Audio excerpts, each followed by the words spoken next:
Hello friends, welcome to Stockathon Telugu. నేను మీ Prem. So last market మీకు ఎలా అనిపించిందో కమెంట్స్ ద్వారా తెలియజేయండి. అండ్ అప్కమింగ్ మార్కెట్ సెషన్స్ ఎలా ఉంటాయో ఫర్దర్గా డిస్కస్ చేద్దాం. సో ఫ్రెండ్స్, ఎలా ట్రేడ్ తీసుకున్నారు? నాదొక స్టాప్ లాస్ పడింది and it was most expected. నాకైతే ఏం ప్రాబ్లం లేదు, బికాస్ నేను ఎక్స్పెక్ట్ చేశాను స్టాప్ లాస్ అయినా పడొచ్చు అని. ఎందుకు అంటే ఆల్రెడీ నిన్న ఇంత హ్యూజ్ ఫాల్ ఉండే కదా, లైక్ లాస్ట్ ఫ్రైడే. సో ఈరోజు వస్తే కంటిన్యూషన్ రావాలి, లేకపోతే కరెక్షన్ రావాలి, అంటే హయ్యర్ సైడ్ కరెక్షన్ రావాలి అన్నట్టుగా అనుకున్నాను. సో నేనైతే కంటిన్యూషన్ కోసమే ప్లాన్ చేస్తాను, ఎందుకంటే హయ్యర్ ట్రెండ్ ఎటుందో అటు సైడ్ అన్నట్టుగా. సో ఒక వెరీ టైనీ స్టాప్ లాస్ అనమాట. ఎలా 2 to 3 days నుంచి మంచి ప్రాఫిట్స్ ఉన్నాయి కాబట్టి పోతే పోనీ అన్నట్టు ఒకసారి అయితే ఒక ట్రై తీసుకున్నాను. ఒక ట్రేడ్ తీసుకున్నాను, నాకు ఫెయిల్యూర్ వచ్చింది. ఇంకా నాకు అక్కడ అర్థమైపోయింది మార్కెట్ హయ్యర్ సైడ్ వెళ్ళడానికి ట్రై చేస్తుంది ఈ రోజు. సో ప్రస్తుతానికి నేనైతే బుల్లిష్ ఉండడానికి ప్లాన్ లో లేను కాబట్టి నేను ఇంకా మళ్ళీ ట్రేడ్స్ అనేది టచ్ చేయలేదు. ఆపర్చునిటీస్ వచ్చే లాంగ్ సైడ్ వెళ్ళడానికి, బట్ స్టిల్ నేను తీసుకోలేదు, ఎందుకంటే ఎంతవరకు సస్టైన్ అవుతుందో మనకు తెలియదు కాబట్టి. సో నేను ట్రేడ్ ఎక్కడ తీసుకున్నానంటే ప్రీవియస్ డే మనం ఈ జోన్ ఏదైతే డ్రా చేసుకున్నామో నిన్న, ప్రీవియస్ డే క్లోజర్ క్యాండిల్, అక్కడ నుంచి మనకి ఇక్కడ ఒక మంచి రెడ్ క్యాండిల్ అనేది రిజెక్షన్ వచ్చింది ఫ్రెండ్స్. చూడండి, ఫస్ట్ ఆఫ్ ఆల్ మార్కెట్ ఎలా రిటర్న్ అయింది అనేది మీరు గమనించవచ్చు. సో నా అనాలిసిస్ నేను తర్వాత చెప్తాను. ఫస్ట్ అయితే మార్కెట్లో ఈరోజు ఏం జరిగిందో చూద్దాము. ఎగ్జాక్ట్ ఈ ట్రెండ్ లైన్ నుంచి ఒక హెల్దీ రికవరీ అన్నది వచ్చింది. బ్యాంక్ నిఫ్టీలో మాత్రం సూపర్ రికవరీ వచ్చింది. నేను అస్సలు ఎక్స్పెక్ట్ చేయలేదు అంత huge recovery, but it is good. Bank నిఫ్టీకి చాలా ఇంపార్టెంట్ రికవరీ అన్నది. సో అది మనం మళ్ళీ బ్యాంక్ నిఫ్టీ అప్పుడు డిస్కస్ చేద్దాము. సో ఇక్కడ నుంచి ఒక క్యాండిల్ అనేది డోజీ ఫామ్ అయింది. డోజీ బ్రేక్అవుట్ ఇచ్చేసి ఇంకా మంచి హయ్యర్ సైడ్ వెళ్ళింది. But again that doesn't mean Nifty ఇంకా బుల్లిష్ వెళ్ళిపోయిందని కాదండి. జస్ట్ ఒక హ్యూజ్ ఫాల్ నుంచి ఒక టైనీ రీట్రేస్ మాత్రమే వచ్చింది నిఫ్టీలో. సో ఇప్పుడు నేను నా అనాలిసిస్ చెప్తాను, నేను ట్రేడ్ తీసుకోవడానికి రీజన్స్ చెప్తాను. మీరు ఒకవేళ అలాంటి లెవెల్స్ లో తీసుకొని స్టాప్ లాస్ హిట్ అయి ఉంటే నాకు కమెంట్స్ ద్వారా తెలియజేయండి. సో ఎగ్జాక్ట్ గా మనకి ఇక్కడ ఏమైంది, 950 క్యాండిల్ అన్నది మనకి ఇక్కడ రిజెక్ట్ అయింది, మన జోన్ నుంచి కిందికి వచ్చింది. దాని తర్వాత ఒక డోజీ అన్నది ఫామ్ అయింది అనమాట. డోజీ ఎక్కడ ఫామ్ అయింది, 955 కి ఫామ్ అయింది అనమాట. ఆ డోజీ కింద ఎప్పుడైతే ఈ క్యాండిల్ క్లోజర్ ఇచ్చిందో, 10-5 క్యాండిల్ క్లోజర్ ఇస్తుందో, అక్కడ నేను ఎంట్రీ అన్నది తీసుకున్నాను. ఇక్కడ వచ్చేసిన స్టాప్ లాస్ ఉండే అట్లీస్ట్ డేలో వరకు నేను టార్గెట్ అన్నది పెట్టుకున్నాను. అట్లీస్ట్ ఇక్కడ వరకు 1:1.52 వరకు పెట్టుకున్నాను అనమాట టార్గెట్. బట్ ఇమీడియట్ గా ఇంకా నాకు అసలు 1:1 కూడా రాలేదు, రిటర్న్ వెళ్ళిపోయింది. అండ్ నేను స్టాప్ లాస్ అనేది ఇచ్చేసాను. చూడండి, ఒకవేళ మార్కెట్ కి నేను స్టాప్ లాస్ ఇచ్చి ఉండకపోతే, if I still think market ఈ రోజు కూడా క్రాష్ అవుతుంది అని నేను మొండిగా కూర్చొని ఉంటే నాకు ఒక హ్యూజ్ లాస్ అనేది వచ్చేది. చూడండి, ఇక్కడ నుంచి కంటిన్యూస్ గా హయ్యర్ సైడ్ మూవ్ అయింది. మన నెక్స్ట్ ఇక్కడ నుంచి కూడా షార్ట్ చేద్దాం అనుకున్నాం. ఎగ్జాక్ట్ ఆ లెవెల్ దగ్గర ఒక డోజీ అనేది ఫామ్ చేసింది. So this is the beauty of stop loss అనమాట. స్టాప్ లాస్ ఇవ్వడం తప్పు కాదు. ఓన్లీ థింగ్ ఏంటంటే మనం కరెక్ట్ ఏరియాలో తీసుకోవాలి entry, and correct place stop loss అనేది పెట్టుకోవాలి. అప్పుడు మాత్రం తప్పు కాదు. రాంగ్ ప్లేసెస్ వాళ్ళు ఎంట్రీ తీసుకొని రాంగ్ ప్లేసెస్ దగ్గర స్టాప్ లాస్ పెట్టుకుంటే అఫ్ కోర్స్ అది మన ఎంట్రీ ఇష్యూస్ కాబట్టి దానికి ఇంకెవరేం చేయలేరు. మన ట్రైనింగ్ స్కిల్స్ అనేది మనం ఇంప్రూవ్ చేసుకోవాల్సిందే. సో ఫైన్, ఇప్పుడు ఏం జరిగింది అంటే మనము రేపటి అనాలిసిస్ చూద్దాం ఫ్రెండ్స్. డైలీ క్యాండిల్ వచ్చేసి ఒక గ్రీన్ క్యాండిల్ అనేది ఫామ్ అయింది. దట్ డజంట్ మీన్ ఇంకా బుల్లిష్ వెళ్ళిపోతుందని కాదు. నేను మళ్ళీ రేపు కూడా నేనైతే నిఫ్టీలో స్పెషల్లీ చెప్తున్నాను, నిఫ్టీలో మాత్రం నేనైతే ఇంకా షార్టింగ్ ఆపర్చునిటీస్ కోసమే వెతుకుతాను. ఎగ్జాక్ట్ గా మన జోన్ ఏదైతే అనుకున్నామో, ఇది ఫస్ట్ జోన్, ఇది ఫెయిల్ అయిపోయింది, లెట్స్ రిమూవ్ ఇట్. దాని తర్వాత జోన్ ఇదనమాట. మల్టిపుల్ టైమ్స్ ఇక్కడ రిజెక్షన్ అనేది వచ్చింది, 50 minutes లో చూడొచ్చు. సో ఫస్ట్ టైం ట్రై చేసింది, ఇప్పుడు మళ్ళీ సెకండ్ టైం ట్రై చేయడానికి వచ్చింది. 5 minutes లో మల్టిపుల్ టైమ్స్ మీరు చూడొచ్చు ఇక్కడ రిజెక్షన్స్ అన్నది, ఫస్ట్ సెకండ్. అండ్ ఇది వచ్చేసి ఈ రోజు మళ్ళీ ట్రై చేయడానికి వచ్చి డోజీ అనేది ఫామ్ అయింది. సో రేపు ట్రేడ్ కనుక మనకు ఫస్ట్ 1 hour లోపల, ఫస్ట్ హాఫ్ అన్ అవర్ లోపల ఈ డోజీ ఫ్లాట్ ఓపెనింగ్ అవ్వాలి. First of all flat opening అయ్యి మనకి డోజీ కింద కనుక సస్టైన్ అవుతుందని తెలిస్తే మార్కెట్, నేను మళ్ళీ షార్ట్ చేసి అప్పుడు నా ఫస్ట్ టార్గెట్ వచ్చేసి ట్రెండ్ లైన్ పెట్టుకుంటాను. వన్ థింగ్ ఫర్ ష్యూర్, నేను కంప్లీట్ గా దీని వరకు ఆర్ఎల్స్ ఇంకా ఫర్దర్ స్వింగ్ లోస్ మాత్రం పెట్టుకుని టార్గెట్ కొంచెం రిస్కీయే.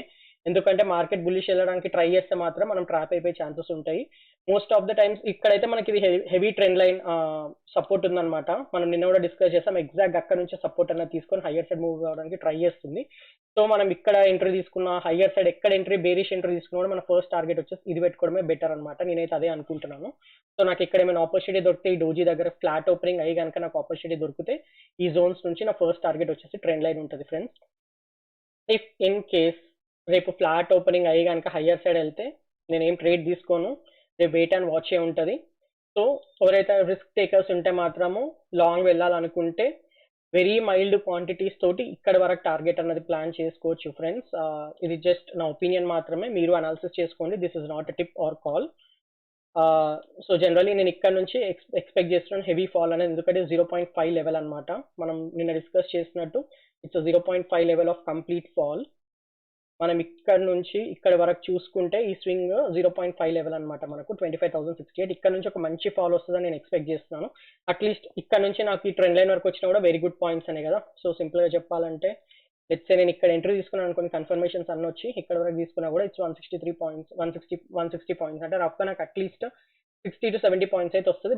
నిఫ్టీలో అయితే it's good points only, something above 30 is very good in Nifty అనమాట. సో ఇది ఒక ప్లాన్ ఉంది.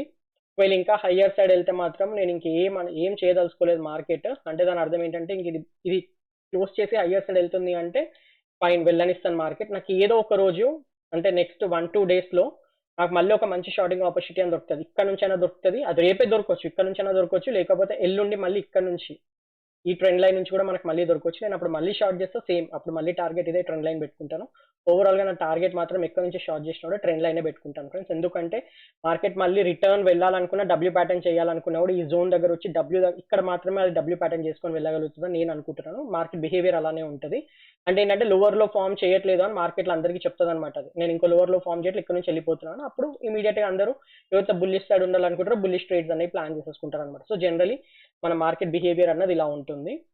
సో ఇంకొకటి కూడా జరగవచ్చు రేపు, కంప్లీట్గా ఒకవేళ గ్యాప్ డౌన్ కనుక జరిగింది అనుకోండి, నో ట్రేడ్ డే నేను వెయిట్ చేస్తాను. ఎందుకంటే కింద మొత్తం మల్టిపుల్ సపోర్ట్స్ ఉన్నాయి. ఇది ఒక సపోర్ట్ ఉంటుంది, దాని తర్వాత ఈ కింద సపోర్ట్ వీక్లీ లో అనమాట, ఈ సపోర్ట్ ఉంటుంది, కరెంట్ డే లో సపోర్ట్ ఉంటుంది. ఇన్ని సపోర్ట్స్ ఉన్నాయి కాబట్టి ఎక్కడి నుంచైనా మళ్ళీ రిటర్న్ వస్తుంది అనమాట.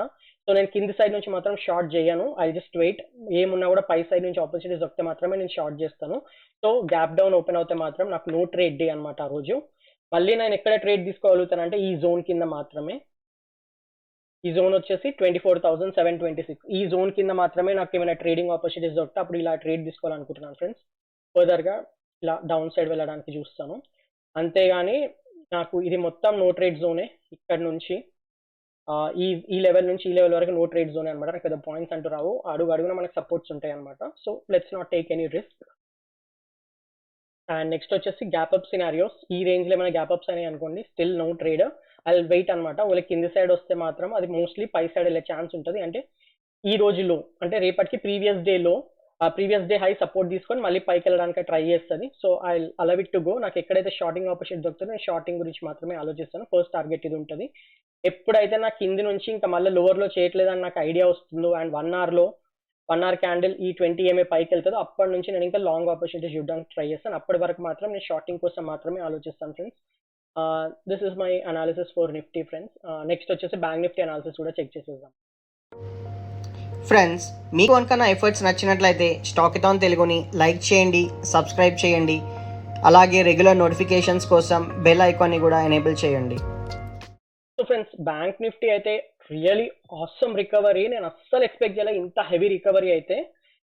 ఎగ్జాక్ట్గా చెప్పాలంటే 50 minutes మన 0.5 లెవెల్ ఉంటుంది కదా ప్రీవియస్ వీక్ క్యాండిల్, ఎక్కడ నుంచి అయితే ఫాల్ వచ్చిందండి, ఎంత అయితే ఫాల్ వచ్చిందో అంత ఫాల్ రికవర్ అయిపోయింది అనమాట. సో ఇది healthy thing, really needed in bank Nifty. ఎందుకంటే మనము లిటరలీ 1 week నుంచి, అసలు 1 week ఏంటి, ఆల్మోస్ట్ 2 weeks నుంచి అసలు మూవ్మెంట్ అనేది సరిగా లేదు నిఫ్టీలో. అంటే హెల్దీ మూవ్మెంట్ ఇచ్చేసింది.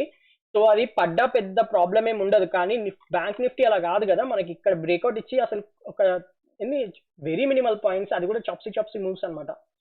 చూడండి, జస్ట్ ఒక 1000 points in almost like 10 to 12 days. General గా బ్యాంక్ నిఫ్టీ అది 1 day కొట్టగలేదు సినిమా ఉంటుంది బ్యాంక్ నిఫ్టీకి. అలాంటిది ఆల్మోస్ట్ 10 to 12 days తర్వాత కూడా ఎన్ని డేస్ అవుతుంది, ఎగ్జాక్ట్ గా 15 days లో అది మూవ్ అయింది. జస్ట్ 1000 పాయింట్స్ అనమాట. మూవ్ అయిందో లేదో టప్ మన కిందికి పడిపోయింది. ఎన్ని డేస్, మొత్తం 10 days ఏదైతే మూవ్మెంట్ ఉందో మొత్తం సింగిల్ డేలో పడిపోయింది. చూడండి, మొత్తం ఈడి నుంచి ఆల్మోస్ట్ ఇక్కడి నుంచి ఇక్కడ వరకు ఏదైతే మూవ్ ఉందో మొత్తం కిందికి వచ్చేసింది చూడండి. సో బ్యాంక్ నిఫ్టీ అన్నది రికవరీకి ఇంకా స్కోప్ ఉంది, వెళ్ళాలి కూడా అది higher side. Let's hope for that. And trade plans వచ్చేసి నేనేమనుకుంటున్నానంటే రేపు ఒకవేళ నాకు బుల్లిష్ వెళ్ళాలనుకుంటే కూడా I only plan in bank Nifty అనమాట. ఎందుకంటే మీరు చూడొచ్చు 50% పైన క్లోజర్ ఇచ్చింది ఈ రోజు. అండ్ ఆల్సో హయ్యర్ సైడ్ మనకి ఒక మంచి స్వింగ్ కూడా ఫామ్ అయింది అనమాట. ఇలా చూడండి, స్వింగ్ ఫామ్ అయింది. ఇఫ్ ఇన్ కేస్ ఇది కనుక బ్రేక్అవుట్ ఇచ్చింది అనుకోండి, ఈ ట్రెండ్ లైన్ ఇంకా పక్కా హయ్యర్ సైడ్ మూవ్ అయిపోతుంది. సో ఎంతో కొంత బుల్లిష్ పవర్ బ్యాంక్ నిఫ్టీలో మనం చూడొచ్చు. ఇఫ్ ఇన్ కేస్ ఫ్యూచర్లో అంటే రేపు ఎల్లుండి ఏమైనా ఛాన్సెస్ దొరికితే నిఫ్టీలో బుల్లిష్ సైడ్ ఉండడం కన్నా బ్యాంక్ నిఫ్టీలో ఉండడం వయబుల్ సొల్యూషన్ అనమాట. నేను షార్టింగ్ ఆపర్చునిటీ కోసమే వెతకాలనుకుంటున్నాను. బట్ ఎవరైతే జనరల్ ఆలోచన ఉంటుంది కదా, కరెక్షన్ ఫేసెస్ కూడా క్యాచ్ చేద్దాము అన్నట్టుగా, అలాంటి వాళ్ళు మేబీ బ్యాంక్ నిఫ్టీని కన్సిడర్ చేయొచ్చేమో నేను అనుకుంటున్నాను. మీ సైడ్ నుంచి మీరు ఒకసారి అనాలిసిస్ చేసుకోండి ఫ్రెండ్స్. అండ్ 1 hour క్యాండిల్ కూడా మీరు చూడొచ్చు. ఎగ్జాక్ట్గా ఎంత మంచి క్లోజర్ చూడండి. మన నిఫ్టీ ఇంకా ఇవ్వలేదు ఆ క్లోజర్. ఇది మాత్రం చాలా హెల్దీ క్లోజర్ అనేది ఇచ్చి హైయర్ సైడ్ అన్నది కూర్చుంటుంది ఇప్పుడు మంచిగా. లైక్ ఇది కూడా పిన్ బారే అనమాట. అండ్ ఆల్సో 5 minutes క్యాండిల్స్లో కూడా మల్టిపుల్ క్యాండిల్స్ పైన సైడ్ క్లోజ్ అయినాయి. ఇట్లా క్రాష్ అయిపోలేదు మార్కెట్, అంటే దీనిపైన సస్టైన్ అవుతున్నట్టే అర్థము. సో రేపు గనక ఫ్లాట్ ఓపెనింగ్ జరిగింది అనుకోండి, ఫస్ట్ ఆఫ్ ఆల్ ఈ ప్రీవియస్ డే హై ఏదైతుందో, అంటే ఈ రోజు హై ఏదైతుందో అది క్లోజ్ అవ్వడానికి చూడాలన్నమాట. 51,194 లెవెల్స్. తర్వాత ఇది ఒక మేజర్ ట్రెండ్ లైన్. ఇక్కడ నుంచి మళ్ళీ మన క్రాష్ అనేది రావచ్చు. ఆ క్రాష్ క్యాచ్ చేయాలనుకునే వాళ్ళు అనుకుంటే మాత్రము, నేనైతే ఇక్కడ క్రాష్ వస్తుంది అంటే I jump in to Nifty అనమాట. నిఫ్టీలో మాత్రమే నేను ట్రేడ్ తీసుకుంటే షార్ట్ సైడ్ ఏమైనా ఉంటే. సో అలా ప్లాన్ చేసుకోవచ్చు friends. And another thing, if in case sustain అయింది అనుకోండి, ఇక్కడ ఓపెన్ అయ్యి పైన సైడ్ సస్టైన్ అవుతే ఇంకా కంప్లీట్ గా హయ్యర్ సైడ్ అంటే ఇది మనం టార్గెట్ అనేది ప్లాన్ చేసుకోవచ్చు. నేనైతే టార్గెట్ ఇది ప్లాన్ చేసుకుంటాను 51,750. అది 1 day లో అచీవ్ అవుతుందా 2 days లో అచీవ్ అవుతుందా అని మనకు తెలియదు. But end of the day bullish trades అనేది ఇంకా హ్యాపీగా బ్యాంక్ నిఫ్టీలో అనేది ప్లాన్ చేసుకోవచ్చు అని నేను అనుకుంటున్నాను.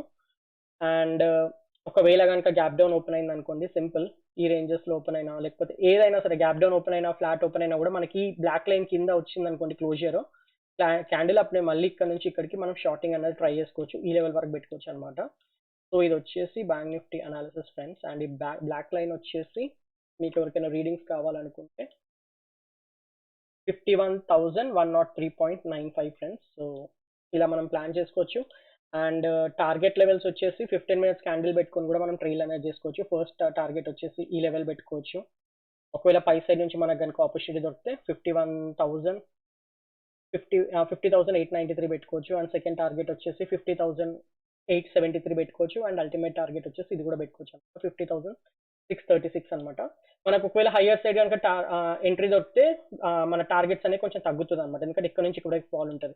అదే మనకి కింది సైడ్ నుంచి కనుక ఎంట్రీస్ దొరుకుతున్నాయి అనుకోండి, అప్పుడు ఇంకొంచెం కింది సైడ్ వచ్చే ఛాన్స్ ఉంటుంది. అది కంప్లీట్లీ మీకు మార్కెట్ ఐడియా ఉంటే అది మీకు తెలిసిందే అనమాట. Targets depends upon our entries కూడా, ఎక్కడ నుంచి మార్కెట్ టర్న్ అవుతుంది అన్నది బట్టి కూడా. ఇప్పుడు ఎగ్జాంపుల్ చెప్పాలంటే సింపుల్ గా ఇక్కడ ఇంత గ్యాప్ డౌన్ ఓపెన్ అయింది అనుకోండి, అప్పుడు మనకి ఇక్కడి వరకే వస్తుంది అన్నమాట టార్గెట్. ఇప్పుడు ఇక్కడ ఓపెన్ అయిందని చెప్పేసి నేను కింది వరకు తీసుకోలేను. సో ఇక్కడే స్క్వేర్ ఆఫ్ చేయాలి. ఇన్ సేమ్ వే ఒకవేళ హయ్యర్ సైడ్ వెళ్ళి మనకి హై నుంచి దొరికితే కూడా ఆల్రెడీ షార్టర్స్ ప్రాఫిటబుల్ ఉంటారు కాబట్టి ఎంత ముందు కుదిరితే అంత ముందు మనం క్యాపిటల్ ని లిక్విడేట్ చేసుకుంటే, ఐ మీన్ మన పొజిషన్స్ లిక్విడేట్ చేసుకుంటే ప్రాఫిటబుల్ అనమాట. సో అది నా intention. So that's it friends. నాకు ఇంకేం పెద్దగా ఏం ఆపర్చునిటీస్ కనిపించట్లేదు, అంటే ఇంకా చెప్పడానికి. That's it.